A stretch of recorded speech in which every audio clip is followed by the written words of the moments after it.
If you've ever felt like you're holding yourself back because of fear of rejection or judgment or what people may think of you, you're going to love today's episode where I'm going to be talking about how to overcome this idea of rejection and really get over yourself and get over your ego so that you can show up powerfully in the world. There's a whole world out there of people that need you to serve them. You are now investing your time and your energy, and you are stepping up to be that person and that woman who makes investments like this, who takes her business seriously, who's willing to go all in, who is driven, who is ambitious, who is going to make shit happen no matter what. This is Meant for Millions. Here's your host, Jenna Faith. Welcome to Meant for Millions, the podcast for online entrepreneurs who want to create wealth and freedom with their business. So you're in the right place if you're looking for the mindset and strategy to get seen, known, and paid online. I'm your host, Jenna Faith, success and mindset strategist for entrepreneurs who want to leave a legacy, who know they're meant for millions, who want to build a wildly profitable business. Each and every week, you'll get a short 15 to 20 minute audio training on how to build your business from the inside out. I'm super excited for today's episode because this is something that really held me back in the beginning of my business and caused me to kind of lose a lot of time, right? It took me about a year to a year and a half to really understand this and push my business forward. I don't want you wasting that time. Let's go ahead and dive into today's episode on how to overcome rejection in your business. What I'm going to be diving into is overcoming and also mastering rejection. So this is something that comes up a hell of a lot when it comes to my clients and my audience and, people just really taking rejection hard or taking it really, really personally. And what that does is it actually holds you back from doing the work that you need to do. So the first thing I want you to know is that the fear of rejection is all ego, right? So if you really think about why you're afraid of rejection, or maybe you're not putting yourself out there because you're in avoidance of rejection, that's actually something that I did when I was in the beginning stages of my business. I was putting out content, giving lots of value, but I didn't ask for phone calls. I didn't ask people to work with me. I didn't even have a work with me page on my website. And now looking back, I realized that the reason why was because I just wanted to avoid rejection altogether, right? So it wasn't even like I had this fear of rejection. I mean, I guess I did, but it was more like, I'm just going to avoid this, right? Instead of tackling it head on. So I just want you to know that it's all mental, right? Like it's all really just your thoughts about what you think other people think of you. Some of the concepts that I'm going to be talking about today are going to definitely rebut that. Rejection is defined as the dismissing or refusing of a proposal or an idea. If you look at it that way, it's very easy for you to not take it personal, right? If you look at it from the perspective of it's just the wrong offer for the wrong person, maybe it's the wrong timing. There's so many different reasons why people would say no to you. As I'm creating this, I'm really thinking about people saying no to your offer, right? People that are saying no on discovery calls and things like that. But this can also apply for really anything. So maybe there is an opportunity that you got turned down for. Maybe there was a speaking engagement, or maybe you pitched yourself to a podcast or a blog post and you didn't get it. I really just want you to know that it is not about you. It is about them. And if you can see it that way, you can separate this fear that you have of rejection with the rest of your business. So that's really how I want you to start to see this going forward. I want you to let the no empower you, right? So if you happen to get a lot of rejection, so, maybe it's just once in a while, when people get on the call, they say, no, it's not the right time. I don't have the money, whatever their excuse is. But if you see that this is a pattern, then I want you to let the no empower you. So if you're constantly just getting people saying no, or it's too much money, or I have to think about it, or whatever, the excuse that they give you, then I want you to take it as a sign that something needs to change. So allow that to empower you, allow that to push you to create a better business, to push you to create better messaging around your offers, to push you to act different, show up different, talk to different people.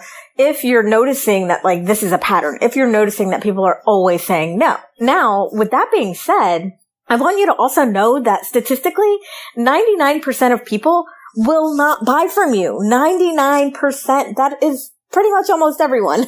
Now, obviously, when the numbers get bigger, your numbers and your conversions are going to get higher as well. But statistically speaking, and these are proven statistics in the coaching, consulting, online course creation model, only 1% of people convert. Now, obviously, if you're really good, if you have a really strong connection with your audience, you can convert much higher. But even then, the conversion at a high conversion would probably be like 2% or 4% or maybe 6%. Right now, if I look at the grand scheme of things, as far as how many people are on my list or how many people are in my audience, I do hover around the 1% conversion. If I think about just my list and just the people that are opening my emails, the conversions are a little bit higher. So you can go higher, right? And as you do that, as you get better, your conversions are going to be higher. But statistically, 99% of people will not buy. So I want you to just remember that when you're putting stuff out there. I want you to focus on that 1% or 2% or 3%, right? I want you to focus on that smaller percent versus focusing on the 99%.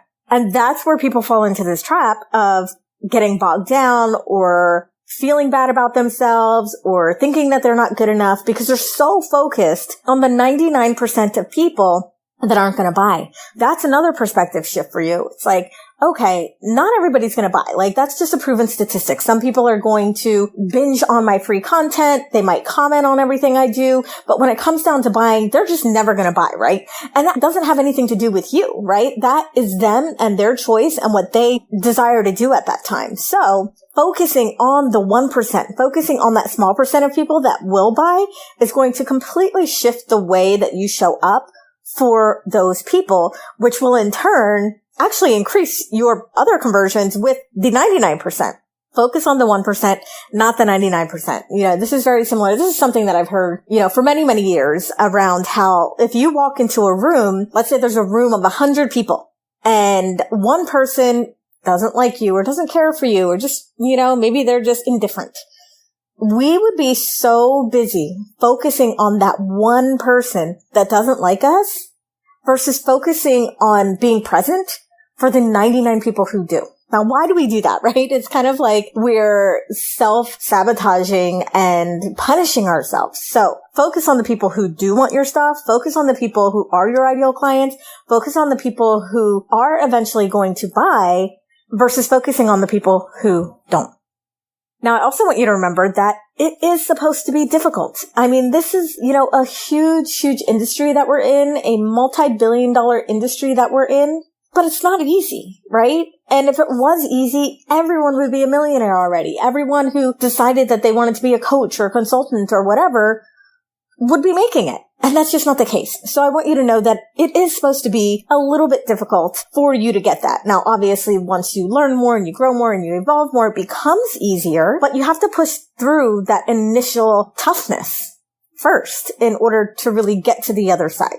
So I want to tell you just a quick story. And then I'm also going to be sharing one of my favorite sales mantras. That's the one thing I want you to know too, is that when you are doing a discovery call or you are maybe chatting somebody up in Messenger, they're a warm lead. Like they kind of already know who you are. They've seen your stuff. They've gotten your emails. Maybe they've seen a Facebook ad. This is nothing compared to the salespeople out there who are like making 300 to 500 cold calls to people all day long.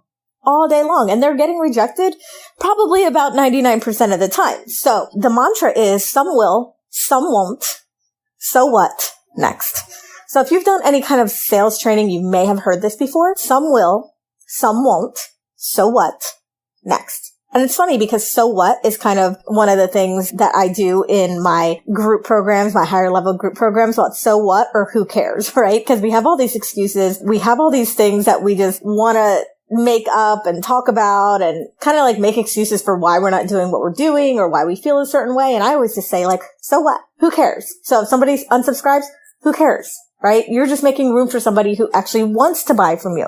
That's the mantra. I'm also going to be posting a few more mantras in your journaling section for this particular lesson. And then I just want to tell you a quick story because this actually blew my mind. So I was working with a coach back in, I want to say 2016 to 2017, someone who's super smart, has made, millions upon millions of dollars. And when we were having like our little VIP day together, I was telling him that I suck at sales. I just kept telling myself this story about I suck at sales, I suck at sales. And I think obviously it had a little bit to do with the fact that, I wasn't converting everyone. Now, mind you, I have sold over $2.5 million worth of coaching courses and programs online. So I must not be that bad at sales, right? But I kept telling myself that story. I'm bad at sales. I'm bad at sales. So my coach asked me, well, how many people are you converting? So if you get people on a discovery call, how many do you convert? And I told him, maybe around 50 to 60%. And he just started laughing. And he's like, well, how many do you want to convert? And I said 100. And he started laughing again. And he's like, Jen, if you could really convert 100% of prospects, it means that you're doing something wrong. It means that you're priced too low. And I thought that was just a really interesting perspective. It's kind of like we want people to say no to us. We want to make sure that we're getting just the right people. If people are just, left and right saying yes, yes, yes, yes, yes, then it's an indication that our pricing is probably too low and they're actually going to end up taking advantage of us and also probably be pain in the ass clients. So anyway, I just wanted to share that story because that's like a completely different perspective. I used to be in that space too where I wanted 100% conversion rate and it's just not reality. If it is the reality, then there's something wrong. Just getting up to, maybe it's like your rejection number or your rejection rate that you feel comfortable with, right? So if you're doing a bunch of discovery calls or maybe, you do launching in different ways, what is the percentage that you want to convert and focus on that percentage, right? So if you're on sales calls, I think that the average is 1 in 4. So that's only 25%. So if you're converting at 40, 50, 60, 70%, you're doing damn well, even though there's some people that are saying no. It doesn't matter. Do not focus on those people. Focus on the people that are saying yes. So that wraps it up for today's show. I really hope that this helped you kind of see what we call rejection differently and really how to put that ego to rest so that you can show up powerfully. You can show up in your purpose. You don't have to worry about what other people think of you, only the people that actually matter. So hopefully this turned a stone for you and gives you that boost to really just go out there and be yourself, shine your light, do the work that you are meant to do on this planet. I actually have some show notes with the journaling prompts over at jenscalia.com/E89. That is the letter E and the number 89. And you can download the journal prompts with today's episode, go through those, really open yourself up to showing up way more powerfully online and putting that ego to rest. So as always, thank you so much for being here with me.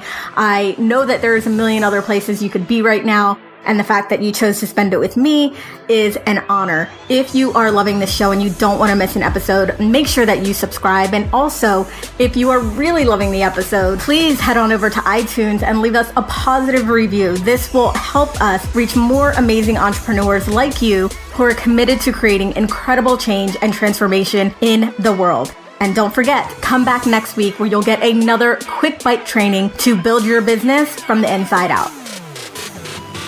Let's keep this conversation going. Join us in the private discussion group, The Ambitious Babe, where ambitious, driven online entrepreneurs go to get the mindset and strategy to grow and scale their online empires. Join The Ambitious Babe at jenscalia.com/tribe.